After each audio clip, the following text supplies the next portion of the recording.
The marble floor still echoes behind her when Elena steps into the freezing Chicago rain, mascara blurred, emerald dress clinging to her skin, dignity shattered in the aftermath of her husband's public cruelty. Inside, the chandeliers still glow for Marcus Whitfield's perfect celebration. Outside, a woman stands on the edge of collapse. Then the frame shifts, a dim cafe, soft jazz, low amber light, and at the bar, a man with storm gray eyes who watches her the way wounded people recognize each other in silence. He offers no seduction, no grand speech, only one unsettling truth. Sometimes a life changes because one person chooses to notice. But when that man turns out to be Dominic Romano, the night stops being an escape and becomes the first scene of a war. And just like that, the rain begins the moment Elena Martinez quits the party, the sharp report of her heels on marble echoing a heart in revolt.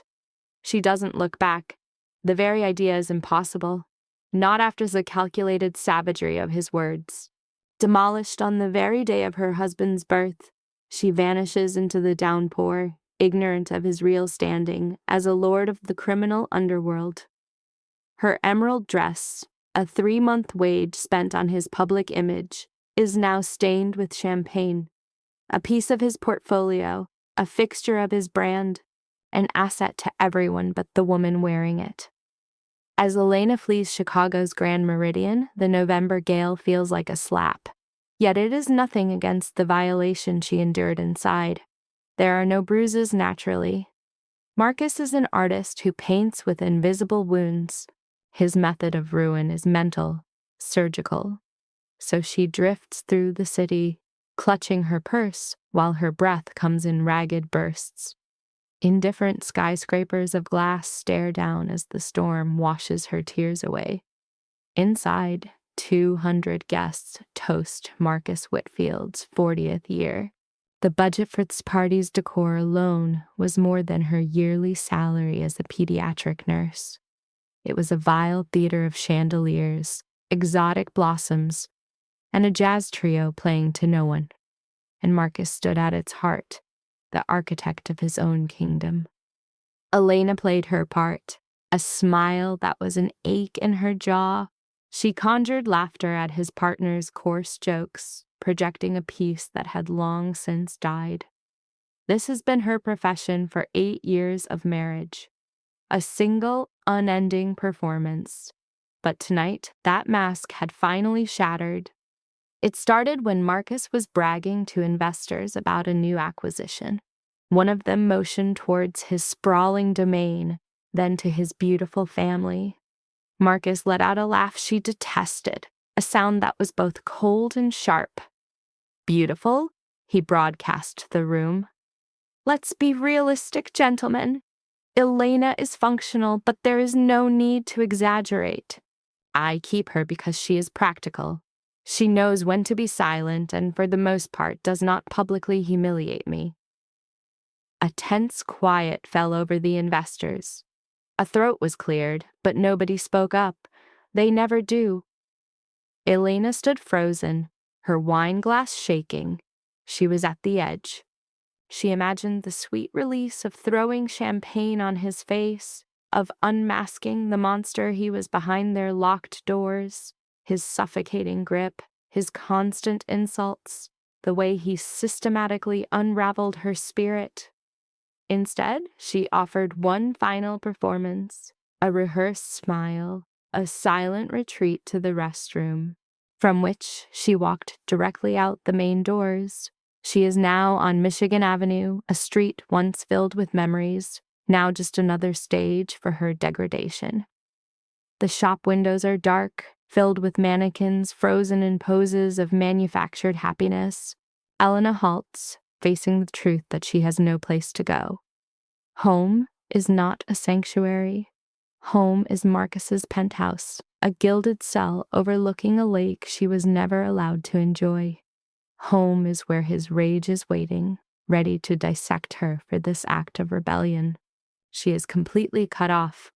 Marcus had made sure of it, methodically severing every connection to her family and friends. Her parents were gone. Her sister had fled to Seattle 3 years ago, estranged after Marcus intercepted a phone call and declared Elena's love for her had ended.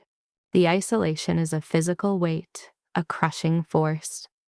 She keeps walking, not caring about the ruin of her costly shoes on the wet streets or the black trails of mascara on her face. Her only need is distance. 3 blocks on, she turns onto a smaller road. She is searching for just a moment of peace when she finds it.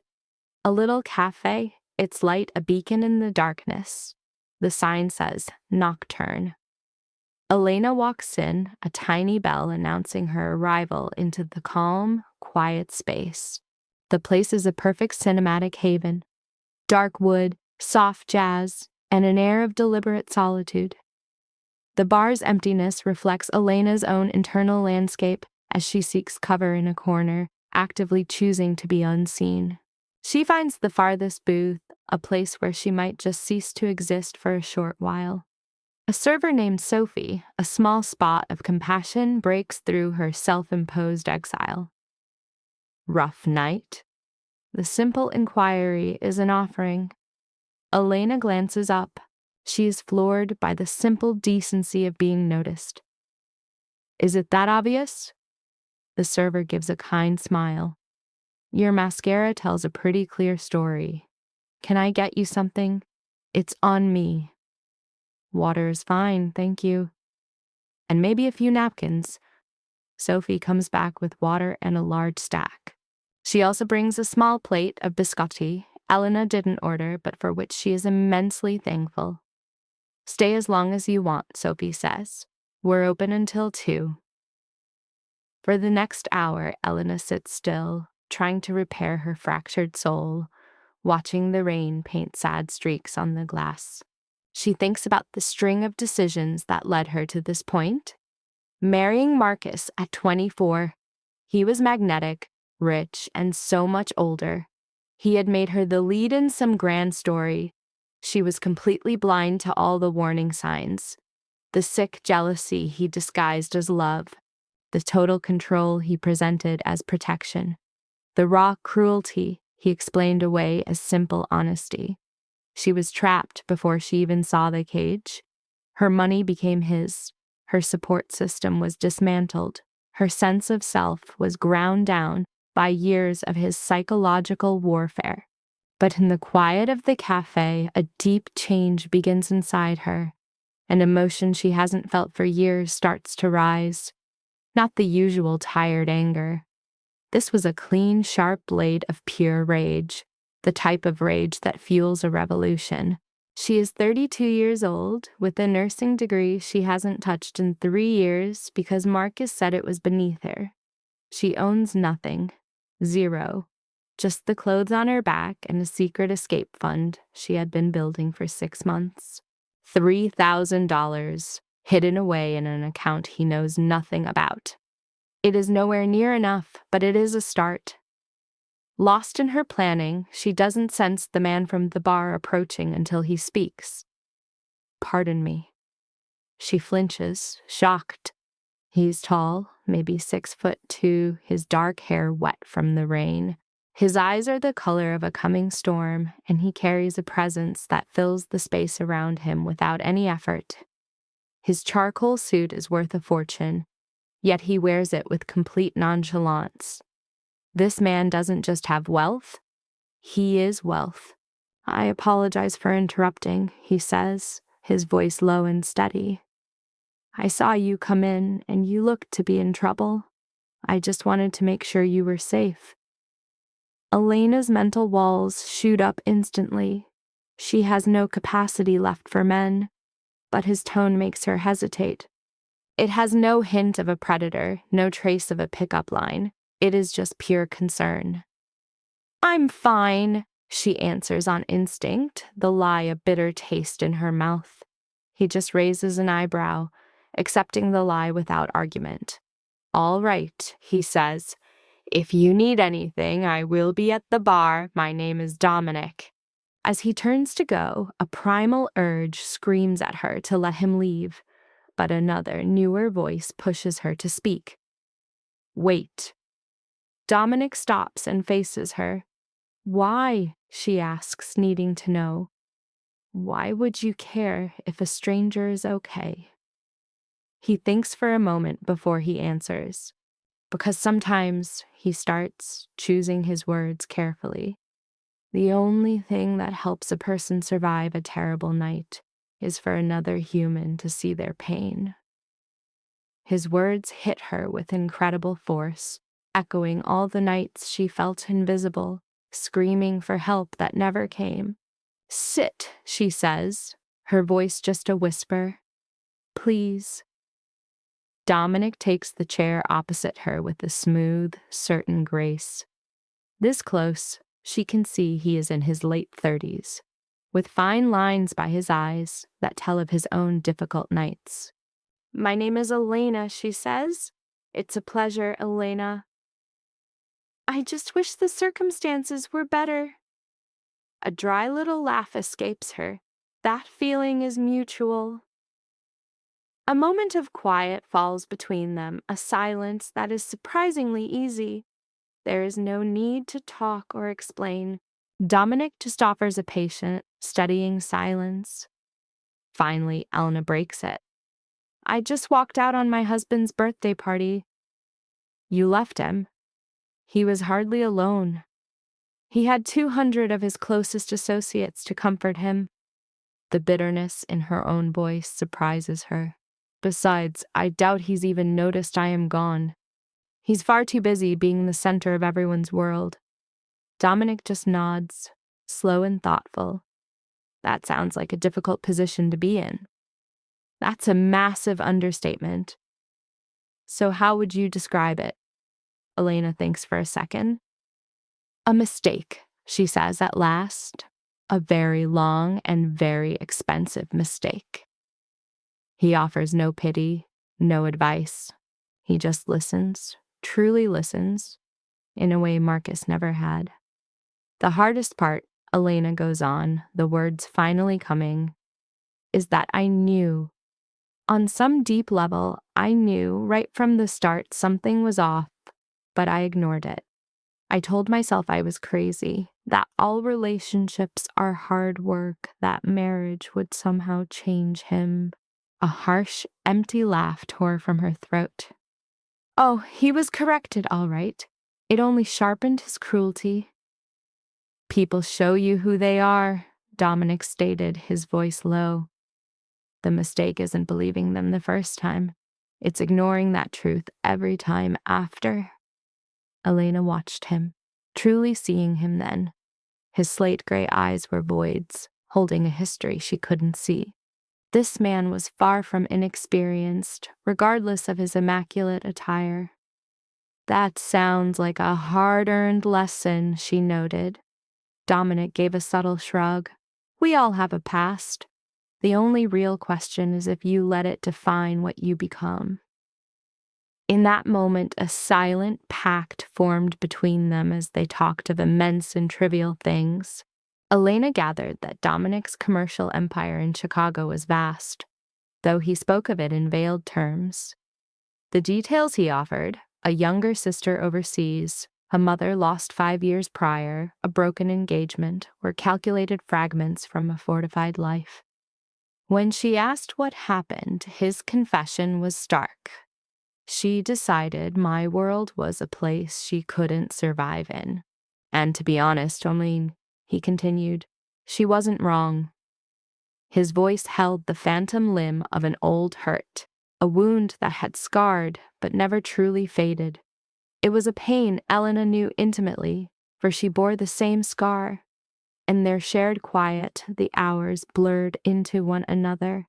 The storm outside ebbed and flowed, patrons drifted in and out, and their server, Sophie, brought drinks and food they hadn't ordered, which they ate without tasting.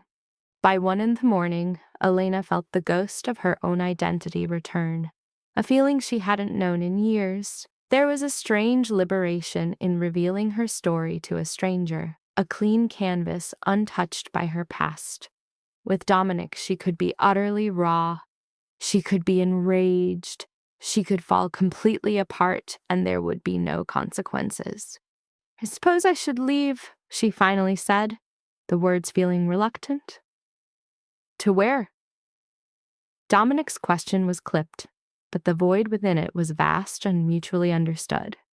Elena hesitated. "I don't know." "A motel, I guess. I have enough money for a couple of nights while I figure things out." "And after that?" he asked. "That," she confessed, "is a complete blank." She tried to smile, but it didn't reach her eyes. "I've lived inside another person's life for so long, I no longer know its contours."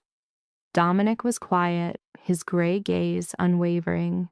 He reached inside his jacket, withdrew a card, and pushed it across the polished wood. "If you find yourself needing anything," he said, his voice soft. "Work, a place to stay, legal counsel, anything at all. Use this number, day or night." Elena picked up the card. It was stark in its simplicity, holding only a name and a string of digits. No company, no position, no explanation. "Why this kindness?" she asked. "You have no idea who I am." "I see what matters," Dominic replied. "I see that you're terrified, alone, and that you've earned more than the world you fled. And I know that sometimes all that stands between someone and a new life is one open door." Elena's eyes lifted from the plain white card to his face. An unseen current passed between them, a sense of recognition far too profound for a chance encounter in a rain-swept cafe. "Thank you," she said, the phrase feeling too small for the gesture. Dominic stood, securing the single button of his coat. "No thanks are necessary. Just give me your word. You'll call if you need to." "I will." His eyes met hers, and in that silence, Elena felt a tectonic shift. It was not love, not then, but the first stirrings of something immense, a silent contract perhaps, or the meeting of two souls who had been walking toward this very intersection their entire lives. With a brief nod, Dominic turned and was swallowed by the Chicago dark. Elena was left alone, the card a solid, cold reality in her palm. She was utterly ignorant that Dominic Romano was among the city's most powerful figures.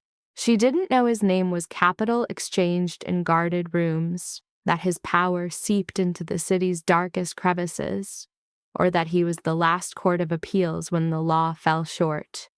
She couldn't grasp that by accepting his card, by creating this connection. She had just set her life on an unchangeable new path. All she knew was that after 8 years, she was no longer lost at sea. And at that moment, it was enough. Elena emerged from Nocturne into the cold November air. The rain had stopped, leaving the streets slick and gleaming under the city lights, as if washed clean and brimming with possibility. She took a steadying breath and set off toward the nearest hotel. Across the street, cloaked in shadow, a black sedan idled, its engine a deep murmur. From inside, a man with a face etched with scars watched Elena until she disappeared from view. He then brought his phone to his ear. "Target is mobile," he reported. "Do you want a tail?" Silence stretched across the line. Then Dominic Romano's voice came through, calm and commanding. "Negative. Stand down. Switch surveillance to the husband. I want a full dossier on Marcus Whitfield on my desk before sunrise." A ghost of a smile touched the man's lips. "Boss, you sure this is wise? Getting tangled up with a stray?" "She's no longer a stray," Dominic's voice cut back, sharp as glass. The line went dead, and the SUV pulled away from the curb, disappearing into the city's bloodstream. Elena was unaware of the intricate web she had just stepped into. But one thing was certain. Her life had been fundamentally redirected. It's a reminder to stay connected here. To miss this is to miss the stories that linger long after the final word. Don't let the next chapter begin without you. The hotel room was a sterile box, a standard double in an anonymous chain 3 blocks from the water. Beige walls, a brown floor, and the kind of forgettable, mass-produced art found only in such places. Yet to Elena, it was a fortress. That first night, she lay staring at the ceiling, her mind too electric to rest, half expecting Marcus to burst through the door. The calls started around 2 in the morning, 37 missed calls in total, before she finally shut the phone down. His texts followed the predictable arc of a man losing his grip on what he believed he owned. They spiraled from hollow concern to rage, and finally to menace. "Where the hell are you? This is no longer a game, Elena. You answer me or you will regret it. You're nobody without me. Okay, fine, I'm sorry. Please come home." "Fine. Do it your way. You're about to learn what happens when you leave me." Elena reviewed each message with the cold distance of a stranger. She saw them for what they were now, less like messages and more like tools, instruments designed to break her will. She didn't respond to a single one. 48 hours later, she sits on the bed's edge, Dominic's card between her fingers, weighing her options.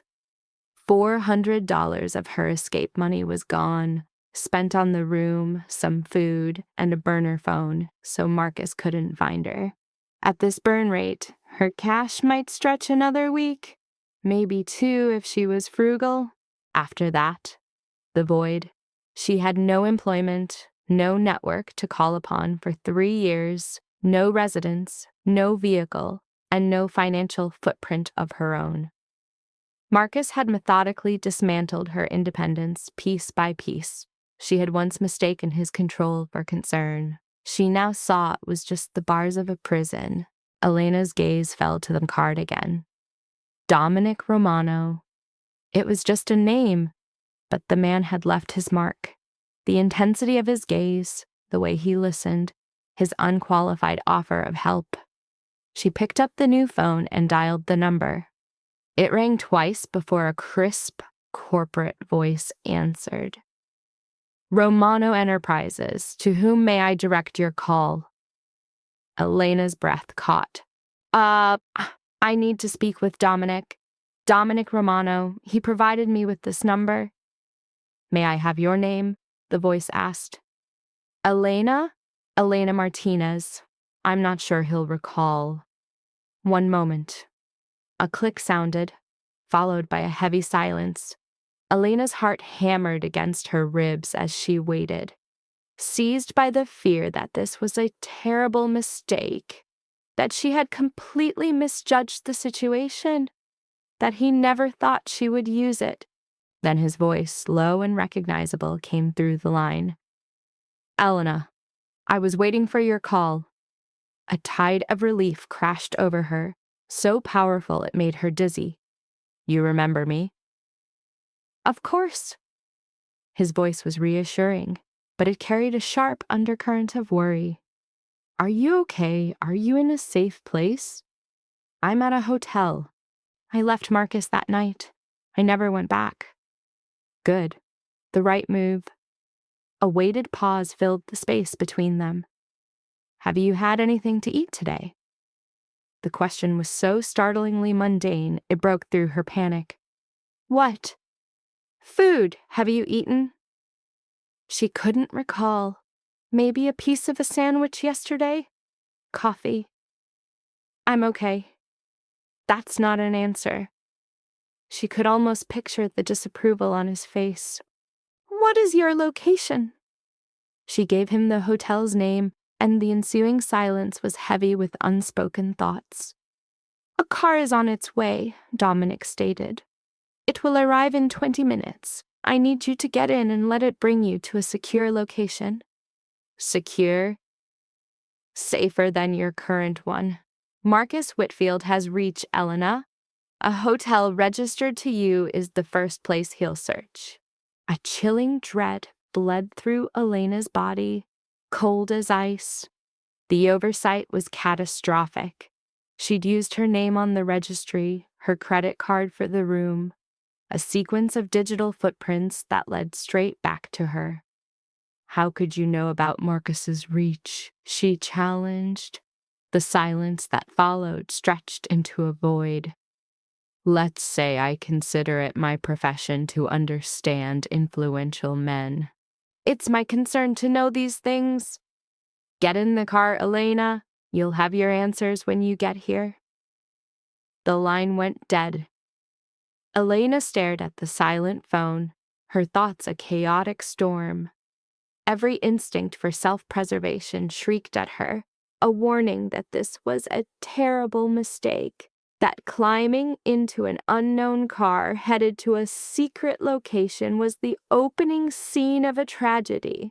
Yet a deeper part of her, the one that held the memory of his gaze in the cafe, the startling feeling of being truly perceived, had faith in Dominic Romano. It was a conviction that flew in the face of all reason. She gathered her meager possessions and went down to the lobby. The car appeared in precisely 20 minutes, an immaculate black sedan with windows tinted to pure obsidian. The driver, a man in middle age, was the embodiment of silent competence. He opened her door without a word. "So, what's our destination?" she asked, sinking into the leather interior. "The Romano estate, madam. The drive will be about 40 minutes. The car slipped into the stream of traffic like a wraith. Elena saw the city dissolve into a streak of light as they drove towards the opulent North Shore. The homes became mansions, then citadels guarded by high walls and wrought iron gates, their lawns trimmed to impossible perfection. At last the sedan veered onto a private drive, stopping before a colossal stone gate. The driver spoke a quiet word into a console, and the gates parted with a weightless, silent grace. Their car climbed a winding road, flanked by the immense, gnarled skeletons of old oak trees, until the house came into view. It wasn't a home. It was a compound. A 3-story architectural marvel of gray stone and sheer glass. It rose like a bastion of severe modernism, its windows like vertical blades aimed at the sky, watching over a lawn that swept down to a private lake. The feeling was of restrained power, a chilling minimalism that was the antithesis of the gaudy excess Marcus loved. This place didn't shout its wealth. It was a fundamental ambient truth. As the car stopped, a young man in a dark suit opened Elena's door. He was in his late 20s, with a sculpted face and a gaze that saw too much. "Mrs. Martinez, I'm Vincent. Mr. Romano asked me to bring you inside." Elena followed him into a foyer of breathtaking scale. Its ceiling soared 2 stories high, and from it hung a wild, abstract sculpture like a captured lightning strike.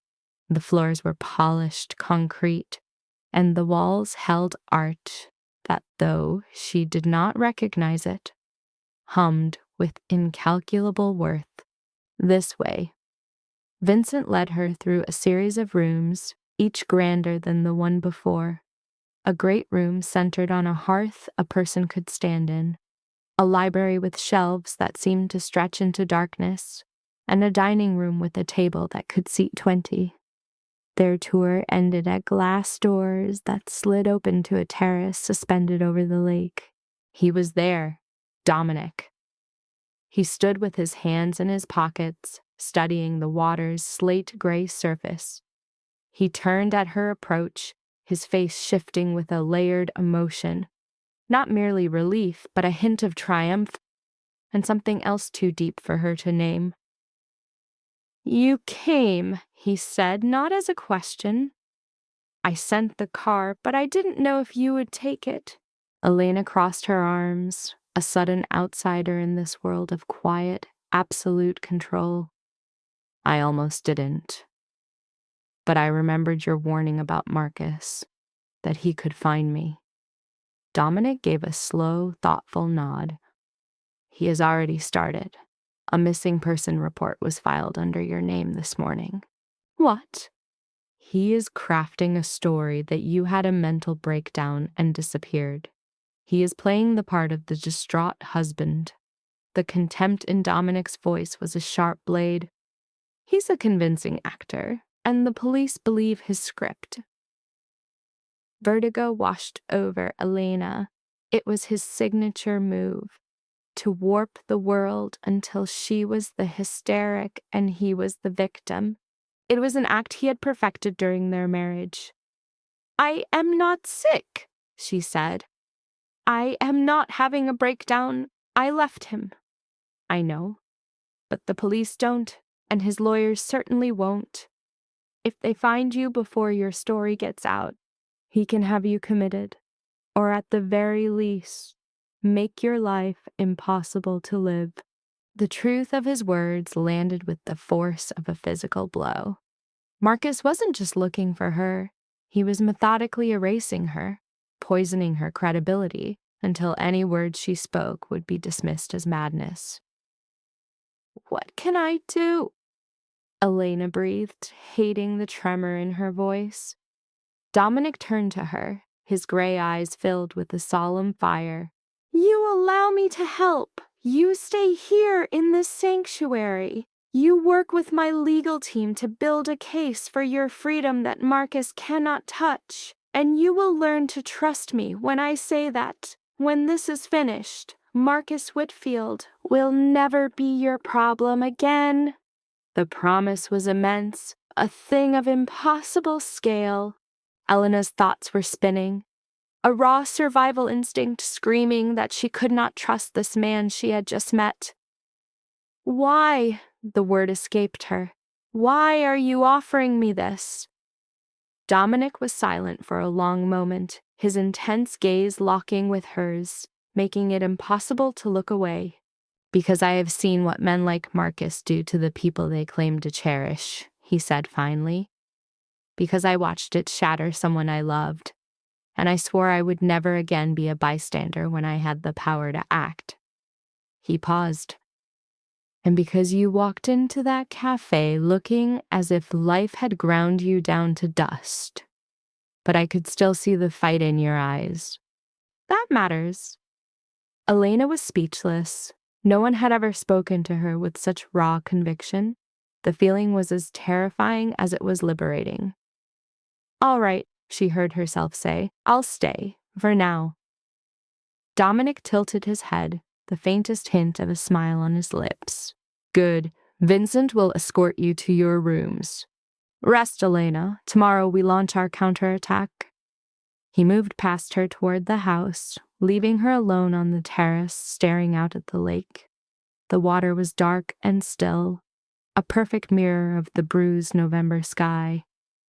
A bird's cry, lonely and sad, carried across the water.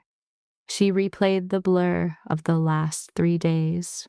Fleeing Marcus's party, the meeting with Dominic, the sterile hotel, the black sedan, and now this, standing in the stronghold of a near stranger who saw a power in her that her husband had tried to kill.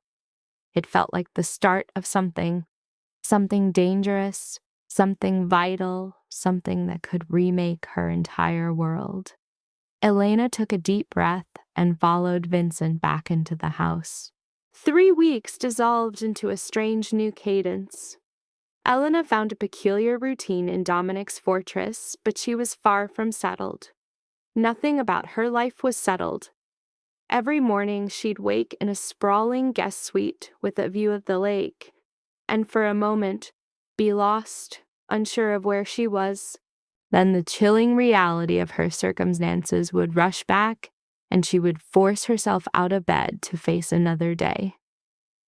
The home was run by a silent team of staff she was slowly coming to know. There was Mrs. Chen, the housekeeper, a formidable woman in her 60s who governed the estate with unspoken, total command. There was Carlos, the chef, a warm man from Mexico who demanded she eat 3 meals a day, regardless of her appetite. And there was Vincent, who was Dominic's shadow and sentinel, always present, yet never intrusive. And then there was Dominic, who was frequently gone for business that he never explained. On the days he was home, they shared meals, falling into long conversations that drifted from art to the stories of their lives. Elena learned of his youth in South Chicago, of immigrant parents who had worked themselves to the bone for their children. She learned his father died when he was 16, forcing him to sacrifice his own path to provide for his family, eventually carving out an empire with raw, brutal determination. The single thing he never named was what exactly that empire was built on. But Elena wasn't a fool. She saw the men who came at all hours, their voices low, their respect for Dominic shaded with a very real fear. She heard snippets of talk about shipments, territories, and problems that needed to be handled. She saw how Vincent's hand would drift to his side, as if reaching for a weapon she couldn't see. The reality of what Dominic did for a living crystallized in her mind, hardening from a suspicion into a fact. But curiously, she felt no terror. Any sane woman would have fled this beautiful cage, running from the man and the violence that clung to him like a second skin. But for 8 years, Elena had already endured a different sort of violence. The quiet kind that wears a $1,000 suit and poisons a person's soul. Next to that, Dominic's dark world felt almost honest. With him at least, the monster didn't pretend to be anything else. Marcus had spent their entire marriage faking a humanity he never had. The legal dissolution dragged on. A slow, grinding attrition. Dominic's counsel, a cadre of sharp-suited predators, methodically stripped Marcus's financial fortress bare. They had excavated his buried transgressions, the hidden fortunes, the criminal ventures, the forged papers. Most damningly, they wove a tapestry from years of his hidden cruelty, building a fortress of evidence his charm could not breach. Marcus, true to form, refused to yield. His report of a missing wife was nullified by Elena's testimony, forcing a shift in his strategy. He seized their shared assets, choking her financial air supply. He fought every filing, challenged every ruling, a war of 1,000 paper cuts. To the world, he was the grieving spouse, the victim abandoned. Elena could only weather the storm of public opinion from her gilded cage. It was in this limbo, on a bleak December Tuesday, that Dominic's mansion gave up a secret that changed everything. She had begun charting the estate's geography when the quiet pressed in too close. The mansion was its own sealed universe, forever revealing another passage, a new room, a door that refused to open. That afternoon, her path led her to the West Wing, a territory she had yet to claim. The corridor was still, flanked by nameless shut doors. At the corridor's far end, a single door was cracked open. A knife of light sliced the dimness, pulling her toward it. Every nerve screamed a warning, but the pull of the unknown had always been her fatal flaw. She pressed the door inward and stepped through. The room was impossibly a child's sanctuary. Opulent yet undeniably for a little girl, with blush-pink walls, tiny furniture, and a silent audience of stuffed toys. Sketches and paintings papered the space. And there, on the floor, a small girl was lost in the world of her sketchbook. Her head rose as Elena crossed the threshold, her dark eyes immense. She was 7, maybe 8, her hair gathered into 2 small clouds, her face a disquieting mirror of a man Elena knew. The eyes, the set of her jaw, the fierce concentration. She was Dominic in miniature. "Who are you?" The girl's voice was sharp and clear. Elena's thoughts fractured, trying to assemble the truth. His daughter. "I'm Elena," she said, sinking to the girl's eye level. "I'm a guest. And your name is?" "Sophia." The child's gaze was a physical weight, unnervingly direct. "Are you my daddy's new girlfriend?" The query sent a wave of heat across Elena's skin. Sophia's answer was a well-worn piece of scripture. a litany recited about her father's work. With a deliberate finality, she retreated into her drawing, the one place she held dominion before offering an invitation. "I'm drawing the lake. Would you like to see?" The sketch was a startling window into a young soul, a landscape etched in grief. Bare trees clawed at a heavy sky over water the color of slate. When Elena praised it, Sophia offered a stark truth. "Art is how I fix the sadness. It cancels the ache."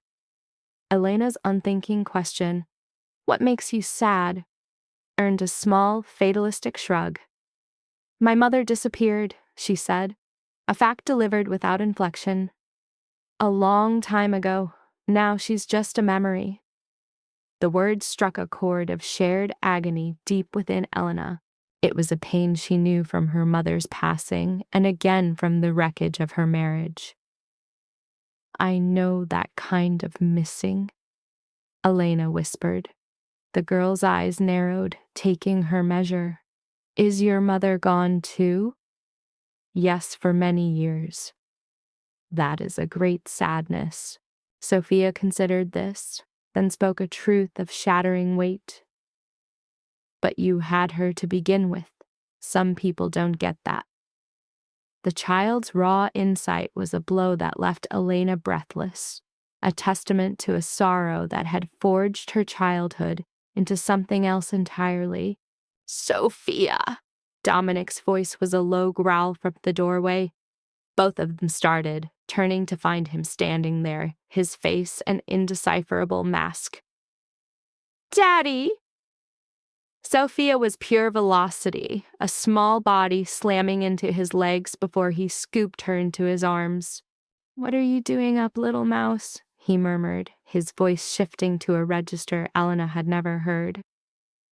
"Mrs. Chen thought you were asleep."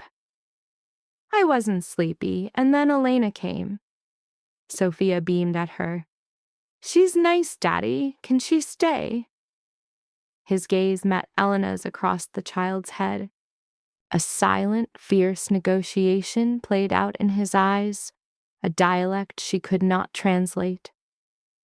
"We shall see," he said finally. "Now go to Mrs. Chen. I need to speak with Elena alone."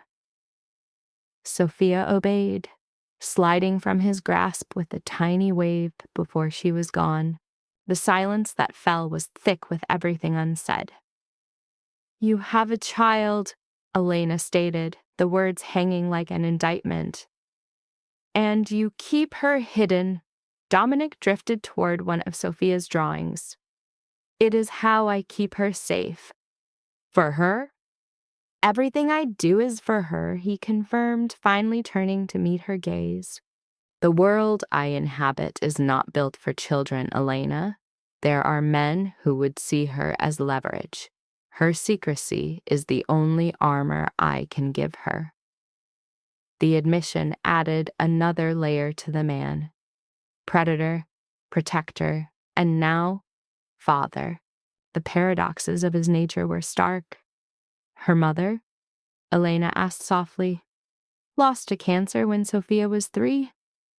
The sterile phrase landed like a stone. "I have raised her since, with help, of course. But in every way that truly counts, it has been me alone." "I am so sorry." "Don't be. That chapter is closed." His eyes, however, told of stories that never end. Some wounds are not meant to heal, but to be carried. "She is remarkable," Elena said. "Sophia, the way she sees the world, it is rare." A crack appeared in Dominic's formidable composure. "She is the only decent thing I have ever created," he said. "All of this, the empire, the money, the influence, it's worthless next to her." Elena heard the absolute conviction in his voice. In that instant, he was recast. Not just a king of a violent underworld, but a father fighting a desperate war to build a safe harbor for his child. It was a primal drive she knew in her own bones. "Could I see her sometimes?" Elena asked. "While I'm here, I think we might be good for each other." Dominic weighed the request in the stretching silence. At last he gave a slow, deliberate nod. She could use a friend, he admitted. Someone not on my payroll, someone who sees a girl, not a target.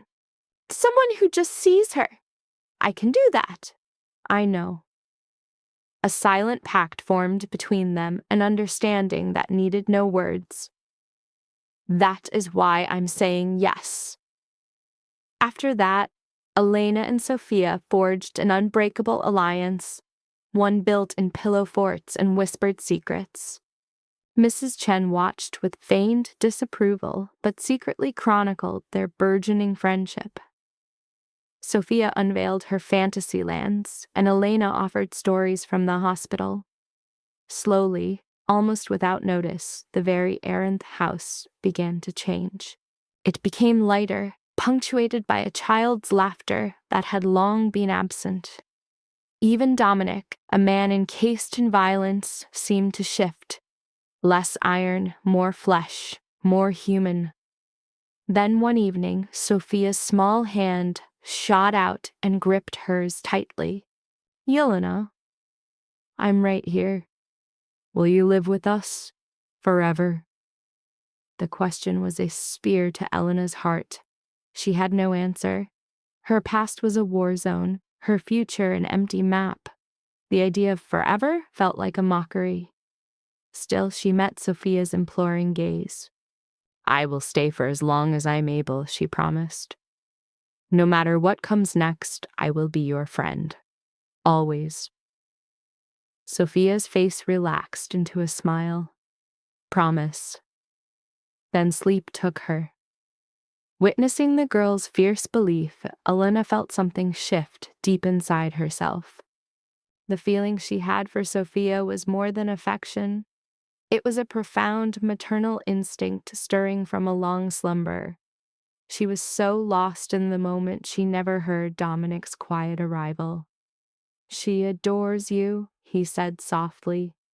His voice from the doorway was a current that ran right through her. The feeling is very mutual, she confessed. I didn't expect it. He moved into the room, his gaze fixed on his daughter. The dim light softened the hard planes of his face, his armor briefly laid aside. She hasn't bonded with anyone like this since her mother died, he admitted. I was afraid she never would again. She just needed someone to see her, Elena answered. Really see her. Not as a responsibility to be managed, but just as Sophia. His gaze found hers, and the distance between them suddenly felt charged. His presence was a palpable heat. She needed someone like you, he said, his voice low. Someone like me, she echoed. The atmosphere grew heavy, humming with an energy they had both refused to acknowledge. A powerful, insistent rhythm began to pulse in Elena's veins, a magnetic pull between them. One can imagine the sudden rush of blood, the shared breath held in Elena's moment of truth. This narrative demands a belief in unlikely gravity. The quiet between them became a high-tension wire, vibrating with all that was unsaid, threatening to arc. But Dominic took a step back, fracturing the spell. You should get some sleep, he said, his voice now rough. Tomorrow will be a long day. He turned and was gone, leaving Elena trembling in the aftermath. A line had been crossed, and there was no going back. For the first time in what felt like a lifetime, Elena was not afraid of what came next. Christmas arrived at the Romano estate, an unexpected but welcome invasion of ritual and light. Her presence was a side effect of her own suspended life, her divorce trapped in Marcus's web of spite. Her lawyers promised an eventual victory. It was only a matter of enduring. But time, in a cage, becomes its own special kind of torment. And so she found herself celebrating with a dangerous man she was drawn to, a child she had grown to love, and an armed guard that felt more and more like family. Mrs. Chen's meticulous touch had transformed the estate into a cascade of winter light and evergreen where a 12-foot pine commanded the great hall. The feast, orchestrated by Carlos, offered a tapestry of flavors, his family's tamales sharing a table with classic holiday dishes in a seamless blend of traditions. Sophia's persistence even saw the unmovable Vincent relent to wearing a Santa hat. Dominic's change, however, was far more fundamental. He set aside his empire of shadows, dedicating himself wholly to his daughter's orbit with an attentiveness Elena had never seen in him.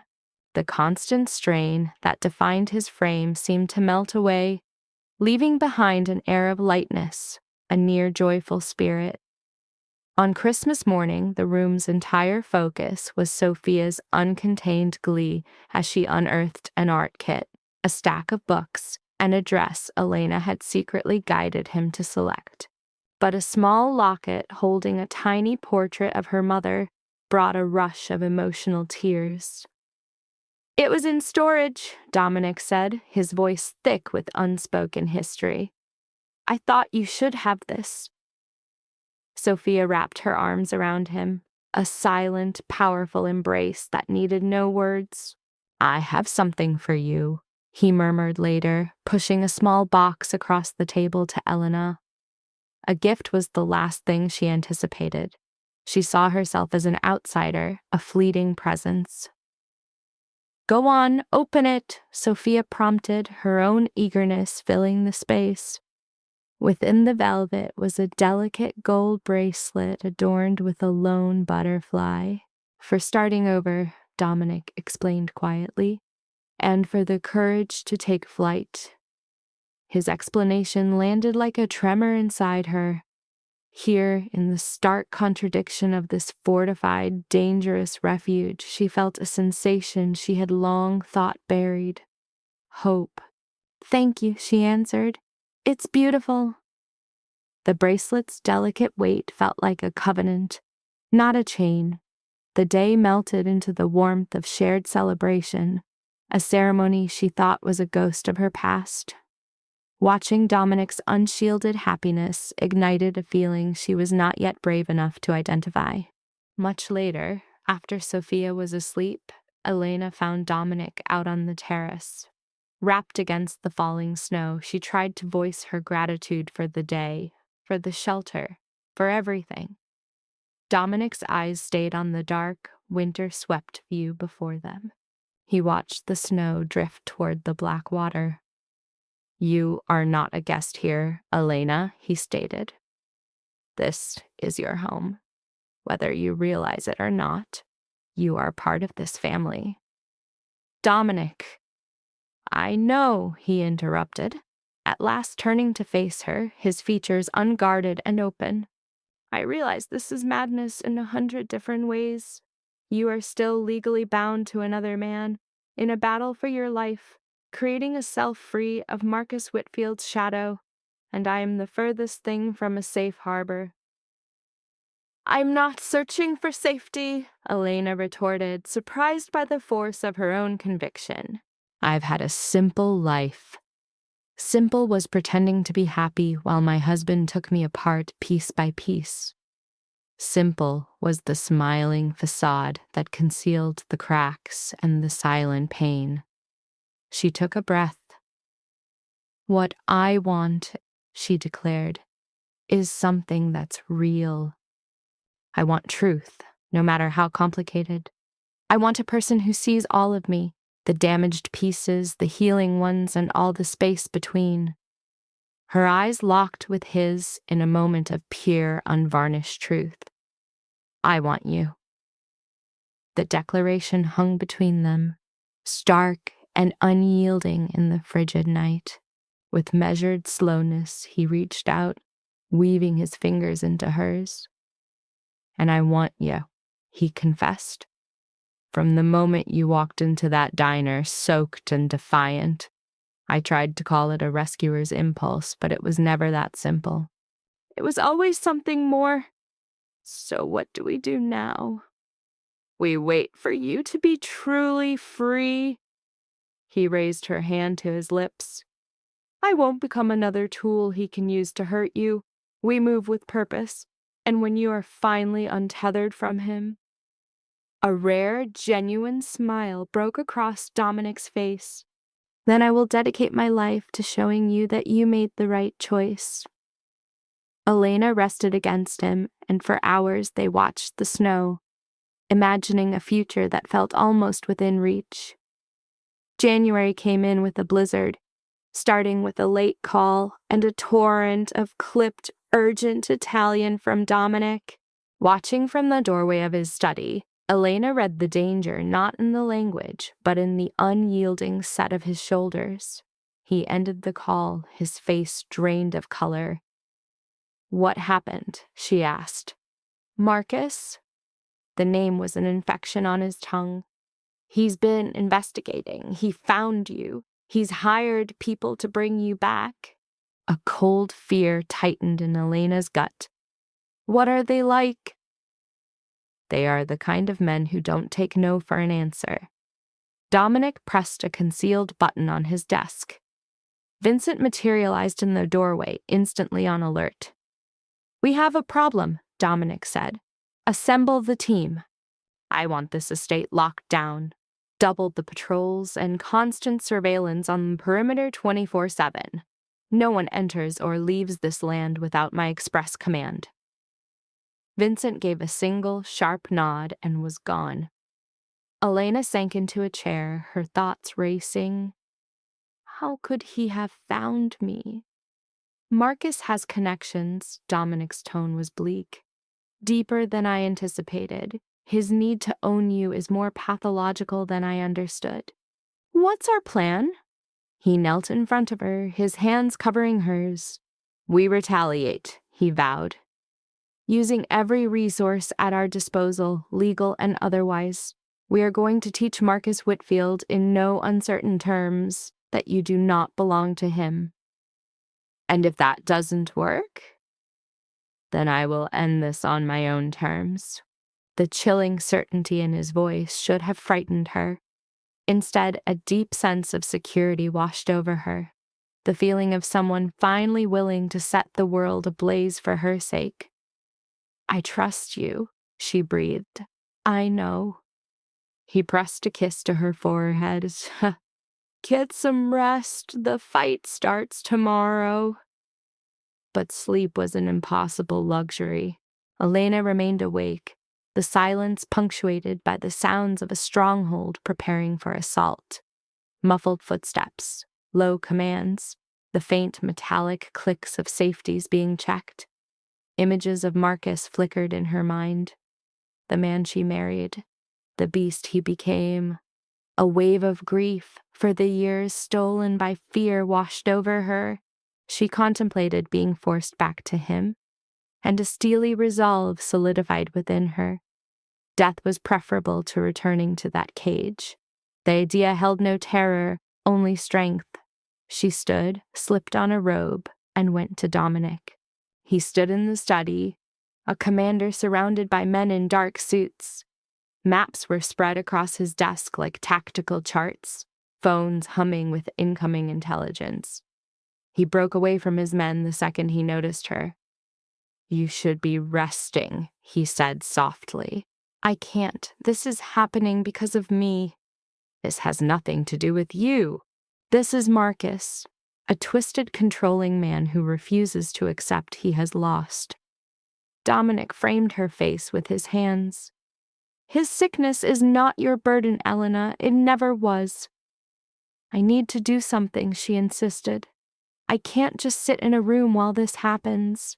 Let me help. Dominic held her gaze, a long, calculating moment passing before he gave a slow, considered nod. Okay, he conceded. I know exactly what you can do. Their resulting strategy was simple and brutal. Marcus's team had been watching the property for days, probing for a vulnerability, entirely ignorant that they were the ones under observation. We will lead them to think they've discovered a gap in our security, Dominic outlined to his core team. We'll draw them to a window that looks like an oversight, but is a prepared trap. The moment they commit, we drop the hammer. The proof we gather will be undeniable." "And what is my role?" Elena asked. "You're the lure."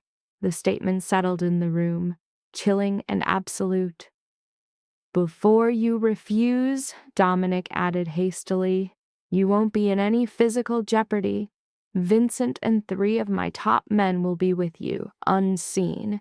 The second they make a move, we collapse on them. There is 0 risk to you." "But for the trap to succeed, they have to believe they can win," Elena thought out loud. "They have to be all in before you move." Precisely. Elena considered it. The woman she used to be would have crumbled. That woman was gone. She had been the prey for years. Now she would be part of the trap. "I'll do it," she stated, her voice devoid of hesitation. It took 3 days to set the stage. Elena followed her daily routine, a convincing portrayal of unawareness for any watching eyes. She was the image of untroubled serenity. Underneath her placid facade, Dominic's team moved like silent predators. Concealed cameras, microphones, and armed personnel held strategic positions. It was an ingenious and unnerving net of surveillance. On the evening of the 3rd day, the trap was sprung. Elena was reading in the library when she caught the distant tinkle of shattered glass. Her pulse hammered against her ribs. Yet she held herself perfectly still, her eyes fixed on the page, a flawless portrait of obliviousness. She detected footsteps drawing near. The library door flew open. 2 figures in black entered, their faces hidden by masks, their movements precise and efficient. A voice from her past, flat and mechanical, spoke, "Mrs. Whitfield, your husband sent for you." Elena's reply was a quiet declaration of independence. "My name is Martinez, and I am not leaving." The men shared a look, then one produced a syringe, offering a brutal ultimatum. Before she could answer, the room erupted. Vincent emerged from a hidden wall panel, a whirlwind of deadly force. At the same moment, Dominic's men shattered the windows, pouring into the room. The intruders were disabled with a ferocity so swift they had no time to comprehend the ambush. The entire engagement was finished in less than 30 seconds. Dominic appeared in the doorway, his expression carved from ice and rage. "Take them to the warehouse," he commanded. "I want to know everything. Who hired them, their methods, their exact orders." As the men were hauled out, Dominic and Elena stood alone in the shattered room, a heavy silence descending. "Are you hurt?" he asked, his voice softening. "I'm fine." The violence had passed, leaving a tremor in its wake, audible in her voice. "That was something." "I know. I regret you saw that." "Don't." Her gaze locked with his, a fragile smile forming amidst the chaos. "I promise my help. This is me helping." He gathered her close, his embrace a bulwark against the fear. His words were a low murmur against her hair. "The end is near. One last step, and Marcus will be a ghost in your past." "Are you sure?" "Our guests are about to have a very persuasive chat with my people, and an ally in the DA's office has waited years to tear Marcus Whitfield's world apart." Dominic eased back, his hands gripping her shoulders, his gray eyes burning with conviction. "By next week, your husband will drown in charges of conspiracy and kidnapping. His whole operation is imploding and he can't stop it." Elena clung to his words with a desperate physical need. "But what if he gets away?" she countered. "If his lawyers invent some new lie?" "They won't." Dominic's tone was unyielding steel. "I won't allow it." The days that followed were a maelstrom of legal attacks and calculated force. His team labored without rest. forging a federal case so absolute that Marcus had no exit. His captured men broke easily, naming Marcus as the architect of the plot, outlining his payments and his brutal instructions. The proof piled up into an unstoppable force. Under a bleak Thursday sky, federal agents cuffed Marcus Whitfield, marching him past the piers he once terrorized. His downfall played on a loop across all channels. From the quiet haven of Dominic's office, Elena watched, sensing something she thought was gone for good: freedom. 2 weeks on, the divorce was done. She walked from the courthouse, a free woman, a bracelet glinting in the pale sun, her future a blank map. He was waiting in the courthouse steps. How does it feel? She truly thought about it. The exhaustion, the relief, the hope.